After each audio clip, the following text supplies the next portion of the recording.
but you can kill people with compassion, no problem. That's the Freudian Oedipal situation. So think about working in a nursing home. So there's actually a rule of thumb, which I also use to guide my interactions with children and also with my clients, and I would say with people in general.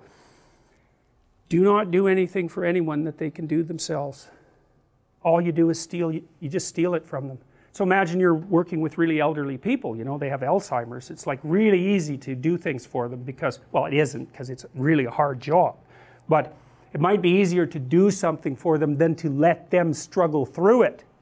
But you just speed their demise, right, by taking away the last vestiges of their independence. And you do the same thing with kids. It's like, struggle through it, man. Did you ever see My Left Foot? That's a great movie. It's about this author whose name escapes me at the moment. Brilliant, it's a brilliant movie, and the person who played the part is Daniel Day-Lewis. I think he won an Academy Award for it, but it's about this author in Ireland who was, I think he had cerebral palsy, and all he could really do was use his left foot. That was it.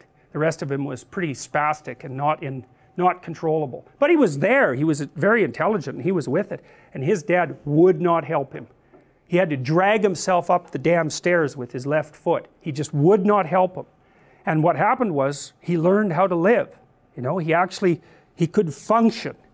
And the movie does, the book, which is called My Left Foot, and the movie does a lovely job of laying that out, but you have to be one hard-hearted son of a bitch to let your son crawl up the stairs with his left foot over and over. You think about that.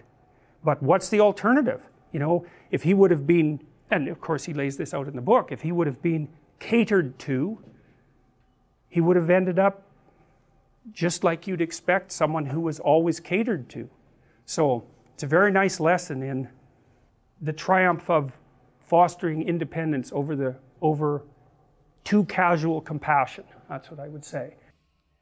Let's imagine that you have a child that is a little on the neurotic side, so high negative emotion, and maybe one that's also a little bit on the sickly side, so has a variety of, let's say, relatively minor ailments, but ailments nonetheless.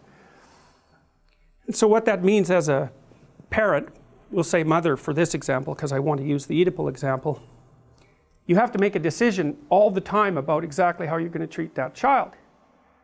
One decision is, well, you don't have to go to school today because you're not feeling well. It's like, fair enough. But do you make the same decision the next day? And do you make the same decision the next day? And let's imagine that you enable the child to avoid responsibility as a consequence of capitalizing on their illness. Well, then that's not going to be very good for the child. The rule with a sickly child has to be something like, I'm going to push you right to your limit. Because otherwise, how is the person going to figure out what they can do? And if they can't figure out what they can do, then they're not going to be able to make their way in the world at all. And then that gets muddied very badly if you're not exactly sure that you want them to make their way in the world. You know, maybe you're just as happy because you'd be sitting at home alone if your child was there with you. And maybe you'd be just as happy at some level if they never grew up at all, because then they won't leave. And maybe that's because you have a terrible marriage and you're lonesome, you know. Maybe it's an abusive marriage and your husband has chased away all your friends, and so you don't have anything at all. And maybe that's because you didn't stand up for yourself very well, apart from the fact that he was, you know, tyrannical in his central nature. And so then all those little warps and bends in your psyche are going to manifest themselves right in the background of every single one of those decisions.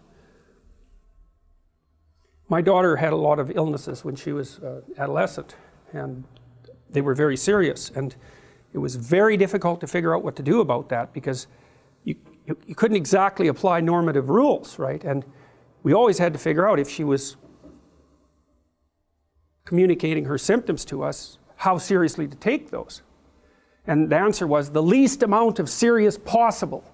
It's something like that, because we needed to know, and she needed to know, what she could do in spite of the fact that she had problems. And one of the things I really tried to instill in her, and I think it worked, is that you don't ever want to use your illness as an excuse for not doing anything.